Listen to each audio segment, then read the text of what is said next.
Hey everybody, welcome to Lemire Legends.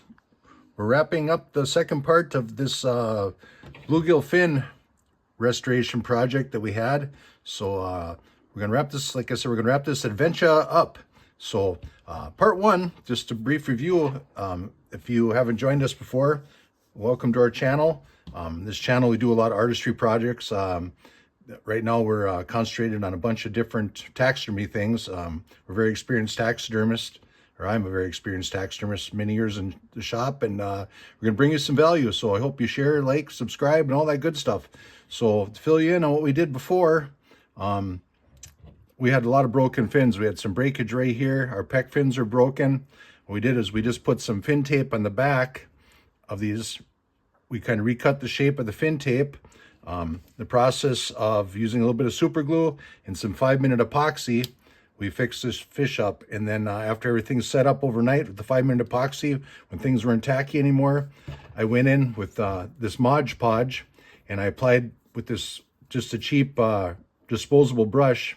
I put 5 coats on all the fins, on the front and back of all these fins. And what that does, it gives you nice flexibility. And now the secret to using this stuff, if you're going to use this for a flexible product for your fish fins, you have to let this dry a long time between coats. And that's apologies for not wrapping this part 2 of this fish up.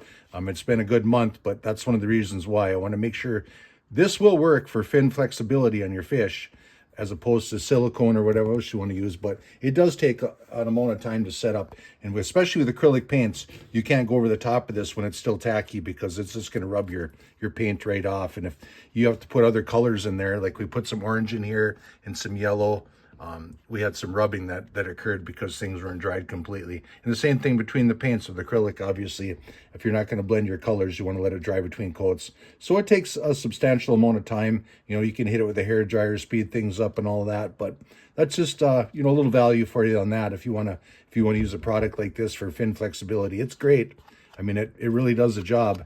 They're flexible, but it's time consuming, and it's a long time between coats. So there you have that part of it. Basically, after we did that, just some acrylic painting, light touches here and there. There's a magic formula. No, we're not affiliated or endorsed by any of these products here. This is just what I've used. You can buy all this stuff locally, you know, hobby supply places, you know, basically any place that sells rattle can spray paint. You can pretty much pick this up, box store, what have you. And what I like to do in the shop, years and years of experience, if I could buy this stuff locally without having to pay that shipping costs, that's what I do. You know, just if you can buy it right at the store, throw it in your shopping cart, and obviously pay for it, and out the door you go. That's what I like to do. The other reason I like to do this is stuff like this is going to freeze.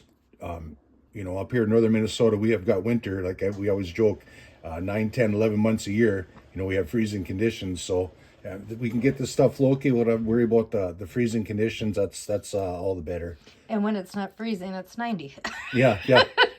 Yeah, right, exactly. So, but anyways, that's besides the point. You're here for to know how we did this fish, and basically that's what we did. You know, we just Mod Podge, we painted it to our liking, spray gloss, and right now, well, this guy's got some sharp teeth on them. Look at that. But anyway, I'm just rattle cannon away here. Speaking of teeth, do you guys know what kind of x-rays they have at a dental office? Dental picks. No, toothpicks. Oh, I blew that one, didn't I? I'm in a hurry. It's supposed to say, do you know what x-rays at a dental office is called? Toothpicks. Oh, but I blew the dad joke right out of the water, but we're not going to edit this. I mean, it is what it is. My mind is elsewhere. My apologies.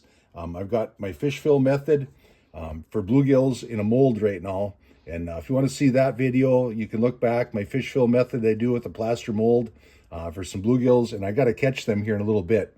You know, so I catch that fill at the right time. So when I pull it out, I can form them. But that's another video. They're out there. If you want to check up on how we do that, that's awesome. I got to get after that here real quick. And at the same time, I got some spray gloss going on some fish in my little ventilation booth for my aerosol spray. And we got those on eBay. I think it's June 19th, 2025. A lot of bluegills, a lot of panfish coming. There's a site. Check us out there. Check us out on our other videos. Lemire Legends on YouTube. So thanks for watching. Catch you again. Yep. Okay, bye.